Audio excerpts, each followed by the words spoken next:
बुलढाणा जिल्ह्यात गेल्या 2 दिवसांपासून पाऊस कोसळतोय। रात्री ही अतिवृष्टी झाली आहे। सर्वाधिक फटका मोताळा तालुक्यातल्या शेतकऱ्यांना बसलाय। आपण पाहतो या दृश्यांमध्ये आव्हागाव शिवारातल्या शेतांना तलावाचं स्वरूप प्राप्त झालंय। हातातोंडाशी आलेला घास निसर्गाने पुन्हा एकदा हिरावून घेतलेला आहे आणि त्यामुळे शेतकरी उद्ध्वस्त झालाय। कापूस, मका, सोयाबीन आणि तुरीचं अतोनात नुकसान झालंय। संतप्त शेतकऱ्यांनी शासनाकडे सरसकट नुकसान भरपाईची मागणी केली। आता तोंडाशी आलेला घास हा आम्हा शेतकऱ्यांना घ्यायचा होता, तर निसर्गाच्या अवकृपेनं, शासनाच्या अवकृपेनं या ठिकाणी आमच्याकडे या अतिवृष्टीनं सगळं होत्याचं नव्हतं केलं आहे। तर शासनाने तात्काळ पंचनामा करून हेक्टरी 50,000 रुपये अनुदान आम्हाला द्यावं।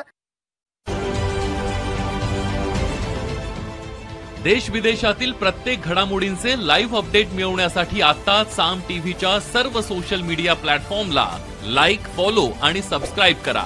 तसंच सर्व नोटिफिकेशनसाठी बेल आयकॉन प्रेस करायला विसरू नका।